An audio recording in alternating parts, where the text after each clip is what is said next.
সবুজ বন, নীল আকাশ আর পাখিদের মিষ্টি ডাকে ভরা এক শান্ত জঙ্গলে বাস করত এক অপূর্ব সুন্দর ময়ূর। তার নাম ছিল ময়ূররাজ।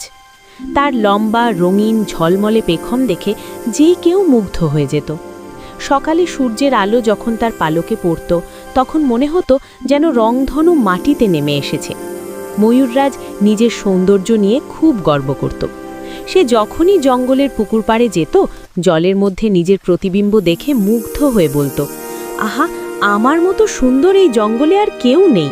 একদিন সকালে সে দেখল একটি শালিক গাছের ডালে বসে মিষ্টি সুরে গান গাইছে।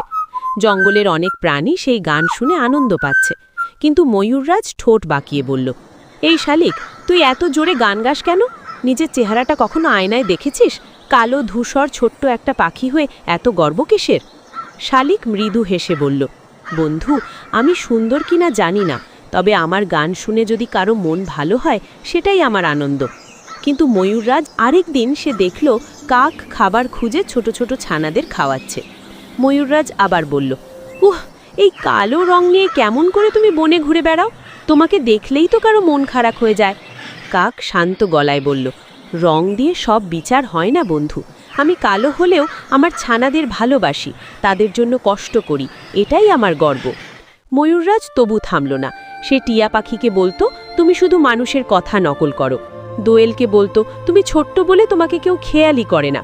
চড়ুইকে বলতো, তোমার মধ্যে আলাদা কি আছে? ধীরে ধীরে বনের সব পাখি ময়ূররাজকে এড়িয়ে চলতে শুরু করলো, কারণ কেউ অহংকার পছন্দ করে না। কিন্তু ময়ূররাজ ভাবল, ওরা আমার সঙ্গে মেশে না কারণ ওরা আমাকে হিংসে করে, আমার সৌন্দর্য সহ্য করতে পারে না। একদিন দুপুরে বনে প্রচণ্ড গরম পড়েছিল।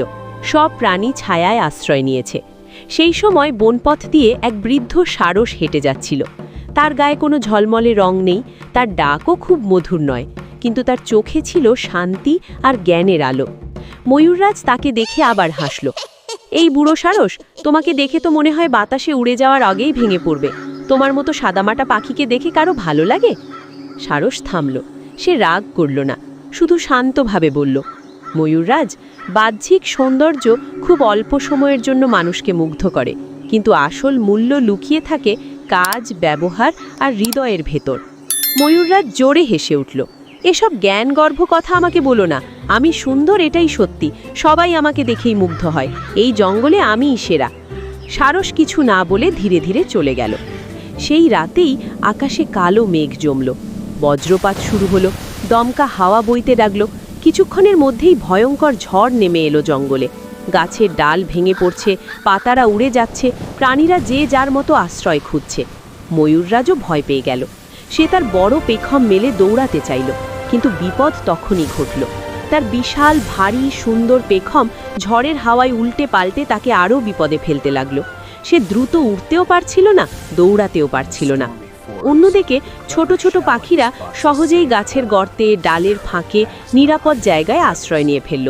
শালিক দ্রুত উড়ে গিয়ে একটি খোঁড়া গাছের ভেতর ঢুকে পড়ল। চড়ুই পাতার আড়ালে লুকালো।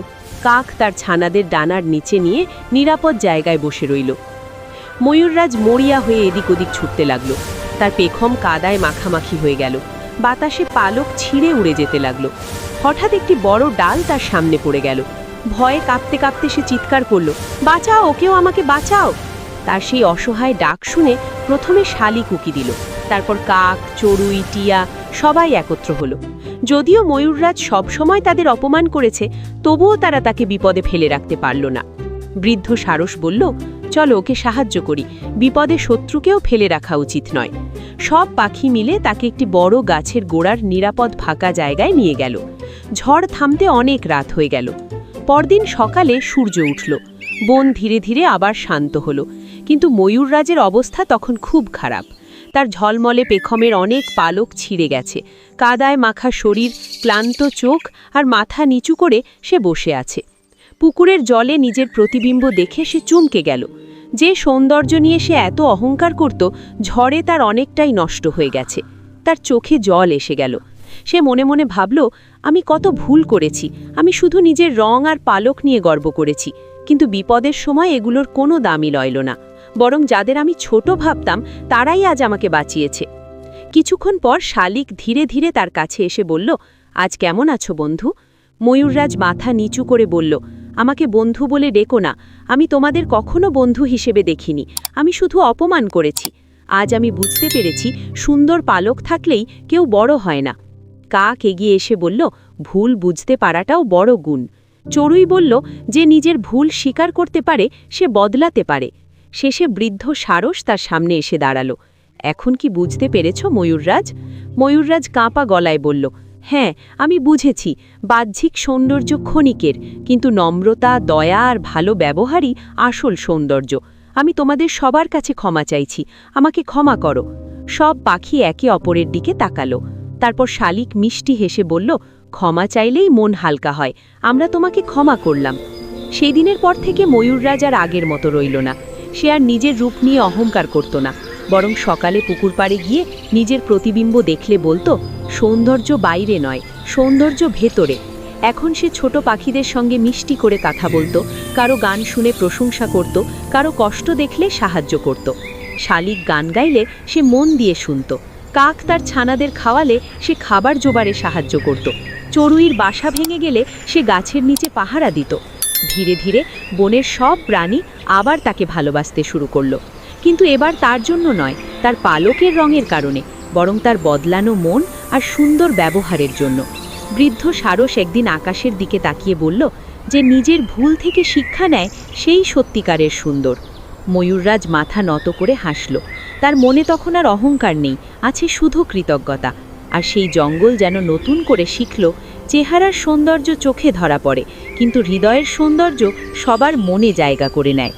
নীতি কথা, অহংকার মানুষকে একা করে দেয়, আর নম্রতা তাকে সবার প্রিয় করে তোলে। বাহ্যিক সৌন্দর্যের চেয়ে ভালো ব্যবহার আর দয়ালু মন অনেক বেশি মূল্যবান। হাই বন্ধুরা, আরও মজাদার শিক্ষামূলক ভিডিও সবার আগে দেখার জন্য ভিডিওটি লাইক করে, চ্যানেলটি সাবস্ক্রাইব করে, ঘন্টাটি অলে সেট করে দাও।